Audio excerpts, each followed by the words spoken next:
Okay, today we're going to take a look at the product of segments and how they relate with different pieces and parts of shapes as we go through with circles.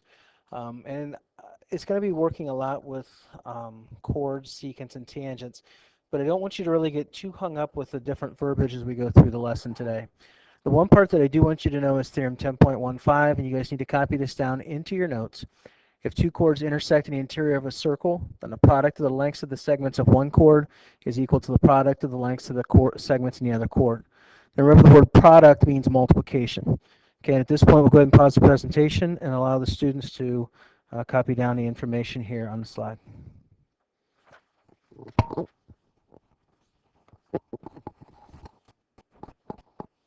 Okay, the product of lengths of two segments really simply boils down to this. If you take a look at the segment that cuts from left to right here in the blue, you'll notice that those segments have lengths of 9 and 8. So what I'm going to do is I'm going to take the product of those two numbers, 9 times 8, and I'm going to let that equal the product of this red chord, which would be 6 times x. So 9 times 8 is 72. 6 times x is 6x. When I divide both sides by 6, x is 12. Our chords don't need to be even in length, but the product of the two chords does need to be equal. Okay, here's another example. Okay, this time I'm going to take the 4 and the x. Okay, I'm going to multiply those together. So 4 times x, and that is going to equal 8 times 3. Okay, and when we do that, we'll end up with 4x equaling 24. Divide both sides by 4, and x is 6. Again, when I plug 6 in there for x, you'll notice that the chords don't have the same length, but the product of the two pieces from where the chords intersect are equal. Okay, here's another example. Okay, I have a chord that has a 10 and a 15 on it, so I'm going to multiply those two together. And I have another chord that's got the x and a 25. Okay, so I'm going to take 25 times x. So that's 25x. 10 times 15 is 150. And if I take 150 and I divide it by 25, x comes out to be 6. Again, if I plug that in, those two chords do not have the same length, but the product of those two segments are the same.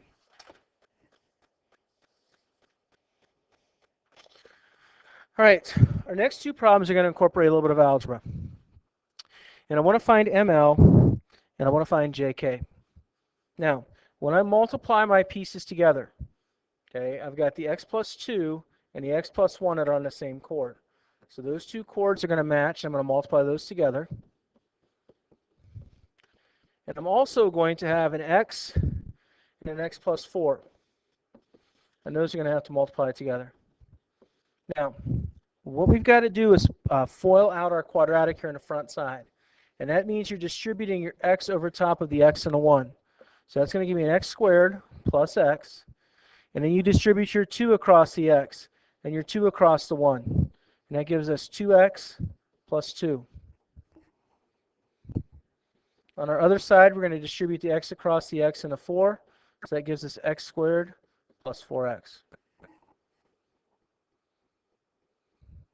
Now, we're going to subtract our x squareds from both sides. The x and the 2x here, we're going to add together. So that leaves us 3x plus 2 equaling 4x. We'll subtract 3x from both sides, and our value of x is 2.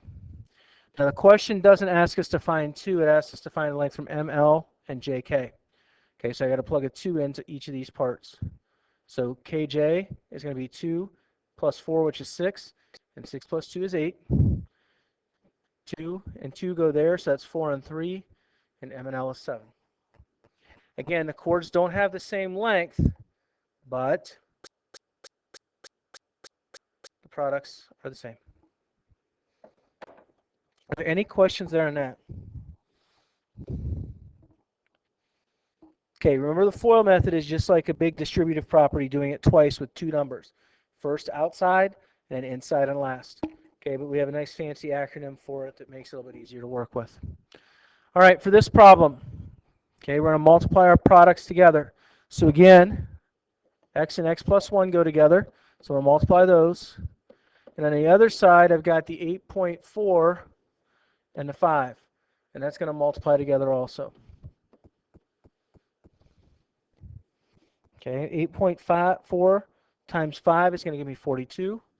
When I distribute my x across, I have x squared plus 1x. I'm stuck with a quadratic now. And this is the first time that we've really had to work with this in this class. But when we get stuck with a quadratic, you want to get everything on one side of the equation and let it equal 0. Now, the quadratics that you may face in this class are quadratics that should be able to factor, okay, at least within this section. And as we go through with this part, what we've got to do is we've got to factor out the x squared plus x minus 42. And what we're going to do is we're going to set up our parentheses. And we're going to go through some of the rules of factoring. First off, our lead term has a coefficient of 1. When that happens, you're going to put an x in both sets of parentheses. That makes your life a lot easier. If you've got a lead coefficient other than 1, you've got to get into some other stuff. But again, we're not going to mess with that here for right now.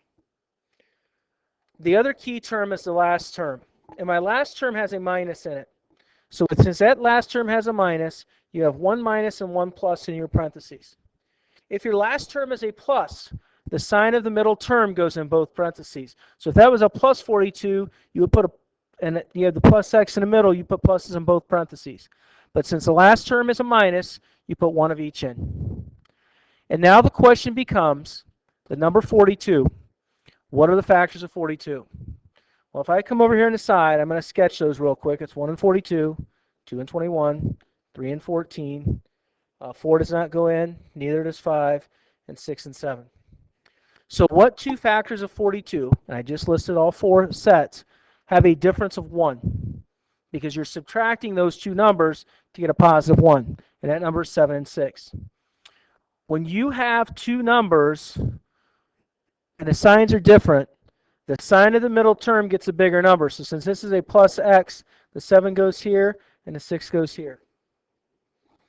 Now, we're looking at the zero product property at this point. And what that means is if x plus 7 times x minus 6 is 0, then one of those is 0. So either x plus 7 is 0 or x minus 6 is 0. So we're going to solve both of these equations. So x comes out to be 6. We'll subtract 7 from both sides, and x is negative 7. Now, if x is 6, we're good because this is 6, this is 7. So I have a 6 here and a 7 here. But if I put negative 7 in, that x has a negative distance. And if you remember back from the early weeks of school, you cannot have a negative distance. And as a result, the only answer that we have is x equals 6. Now, there will be a couple other problems that you need to be aware of that we're going to work with. The product of the lengths of segments inside the chord are the big ones. But there are going to be a couple other things, and it's dealing with segments or secants, tangents, all that kind of stuff. But what you need to know with this, in any of the shapes where you have something that's outside, what you have to take is your outside length, multiply it by the whole length of your segment on both parts. And it doesn't matter if it's a tangent, segment, a secant, a tangent, it doesn't matter. Okay, as long as you have an outside piece, you're going to take the outside piece times the whole. Now that may not make a ton of sense. Okay, I'll let you guys get that down. Until you see it in action. Okay, and when you see it in action, it's not nearly as bad as it looks. All right, so here we go. What is the outside piece on my top part? Okay, well that outside piece is 9. My entire length then from R to Q has to be what? Okay, 20. So I take the outside and I multiply that by the whole. Now, on the bottom segment, from R to S, my outside piece is 10. I'm going to take that 10 and I'm going to multiply it by this entire length of this segment. Well, this segment now is 10 plus x. Does everybody see where those numbers are coming from? It is your outside segment to where it gets to the circle plus the whole distance across. So 9 times 20 is 180. We distribute the 10 across, so that's 100 plus 10x. We'll subtract our 100 from both sides. So that 80 equals 10x. And then we divide both sides by 10. That means that x is 8. Okay, it's the outside times the whole.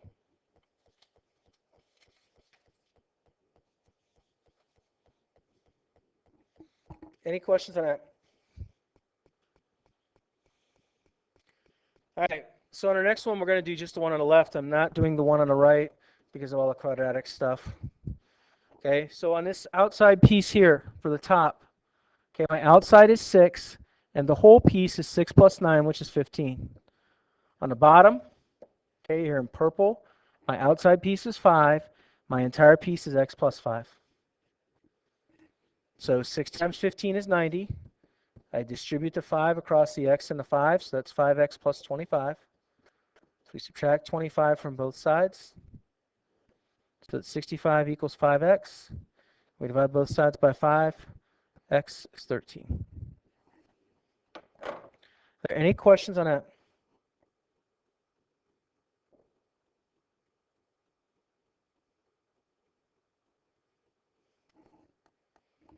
Okay.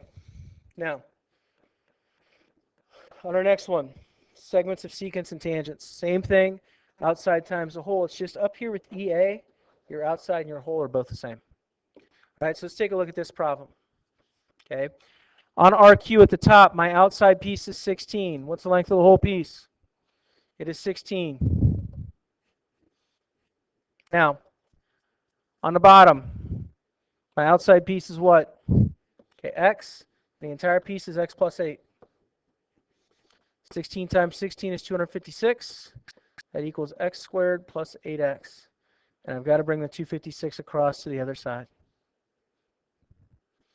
So 0 comes out to be x squared plus 8x minus 256. Now, this brings us to another piece. We're at a quadratic equation, and there's not really much that we can do to solve this, because I'm going to be honest with you, most of you trying to come out with the factors of 256, that's not a real simple thing to do. Okay, we can try to list them over here on the sides. We obviously know that 1 and 256 is one pair. 2 and 128 is another. When I add those digits, 2, 5, and 6 together, that gives me 13, so I know it's not divisible by 3. I know that if I take 4 into it, 256 divided by 4, 64. I can't divide 5. Since it's not a factor of 3, I can't divide 6. 7 doesn't work either. 8 will go with 16. Since it's not divisible by 3, it's not divisible by 9, 10, 11, or 12. So we're really kind of stuck at this point with those 4 choices. Now, the other way that you can look at this, when you have a number that you don't know how to factor, on your calculator, under your y equals button, you can type in 256. Okay? Or I'm sorry, type in x. And then what we're going to do is we're going to type in for y2, 256 divided by x.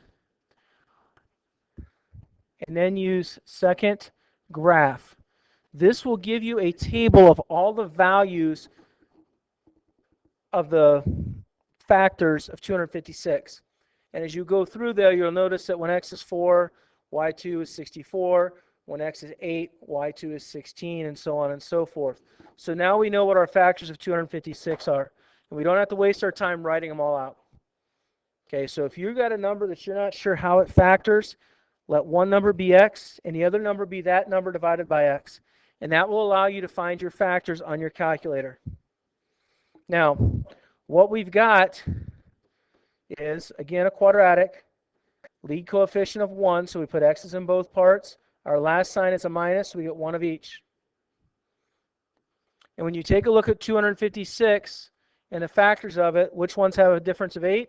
It's right here at 18 or 16 and 8. Now, the bigger number goes with the sign of the middle term. Our sign of our middle term is a plus, so the 16 goes in with the plus and the 8 goes in with the minus. And you're looking at the zero product property. Either x minus 8 is 0 or x plus 16 is 0. Now, when you subtract 16 away from both sides, you get x to be negative 16. Well, you can't have a negative distance, so that's out.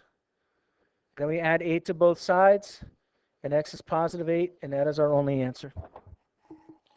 Are there any questions on that? We're going to be spending a little bit of time here within this unit working with some of the quadratic stuff. Our next lesson actually is on completing the square, so you just kind of have to be ready to go along with it and try to work through with the quadratic pieces. Okay, we can pause the presentation if anybody still needs to write any of this stuff down off the board. Our last set asked us to find the radius of our aquarium tank. Okay, and this time we take our outside times our hole. Again, the outside times the hole is 20 in both cases. My outside on the aquarium tank across the bottom is 8. And I'm multiplying that by the distance all the way across, which is 8 plus 2r. That's all the way across. And recognize that the r plus r is going to give me the 2r. Now, 20 times 20 is 400. When I distribute, 8 times 8 is 64. 8 times 2r is 16r. I'm going to subtract, so I subtract 64 from both sides. And that should leave me with 336 equaling 16r. Now we need to divide both sides by 16. When we do that, we found out that the radius of the tank comes out to be 21. Okay, we'll go ahead and stop the presentation at this point and pass out the worksheet on this, which is section 9.6 for your homework.